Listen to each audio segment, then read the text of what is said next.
Hello and welcome to the episode proper for Bikini Kill, and we start with the band's sort of debut album, Revolution Girl Style Now.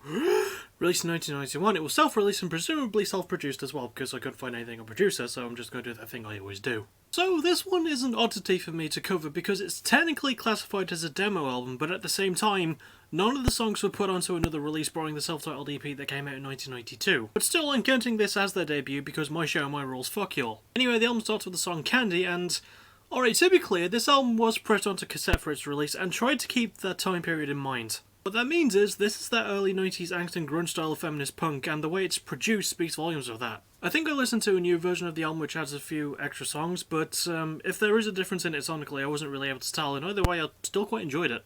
This album absolutely lives, breathes and bleeds that style of riot girl punk, as is evident from its down-tuned guitar riffs and thumping bass work. Kathleen has a great amount of snark to her vocal delivery too, and she's just a lot of fun to listen to. The album's put together nicely in terms of its instrumentation. While it's over quickly, it does have an impact to it. And the lyrics talk about some heavy subjects as well, like abuse, sexuality and patriarchy, with a vicious venom behind each word. My favourite song goes to Double Dare Ya. RGSY is short, but set in the right ways, with heavy lyrics, crushing riffs, and some damn good work from everyone involved too. Next is the band's third album, yes, their third album, Pussy Whipped. Released in 1993, it would come out through Kill Rock Stars, and it would be produced by Stuart Hallerman. So yeah, this is sort of their third album because the one before this was a split album titled Yeah Yeah Yeah Yeah, but that album was only 40 minutes long, and also, I don't do splits.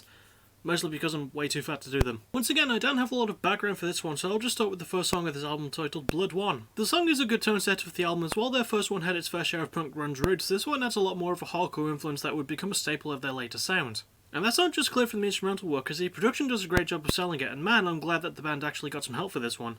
Stuart really brings out a lot of the band's strengths, and that's clear from the more evened out structure. It's still a short album, but it fills out its time a lot better. This time around it takes its pacing a bit more seriously. That applies to the instrumental work, as there is still some grunge on the guitars and drums, which are applied in some really unique ways despite the album's shortness. And the band sound great, as you would come to expect, with Kathleen adding a shrill scream to her repertoire that actually adds a lot of spice to her vocals, I think.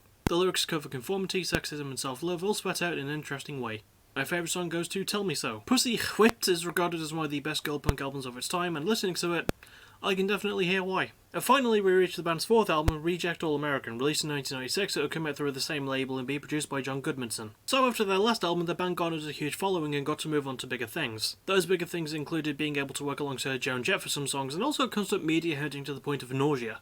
The band themselves have gone on to say that because of Pussy Whip being the album that shaped Riot Girl as we know it, Bikini Kill were hated more than they were loved. But at least they managed to put out this album despite that, which starts with the song Statement of Vindication. From the first song alone, this is almost a sort of different vibe to Bikini Kill. It still has their punk rock stamp all over it, but it also has a more indie rock vibe, something that they'd never really dabbled with before. This album is also their longest at over 26 minutes. I know, what a slog, right? But the band actually mixed up the pacing well with this one, going fast one moment and showing restraint the next. I like that the instruments match that structure, sounding lower or more screeching depending on the turns that the album takes in its sound. The production is the best it's ever been for a Bikini Kill album, and I have to commend the band members for showing signs of maturity without it coming across as boring or forced. The lyrics cover things like anxiety, culture and love, told in a way that only Bikini Kill could manage. My favourite song goes to the title track. Reject All American is a cleanly produced and well executed ending to a short but solid career full of great music, and I hope that the band give me more to talk about soon. So that'll about do for this one. What did you guys think? Did it spark a revolution, girl style now, or was it all just yeah yeah yeah yeah to you? Regardless, I will see you all soon as I cover Los Angeles, California's own The Distillers, and as always, thank you for watching, you're awesome, bye bye.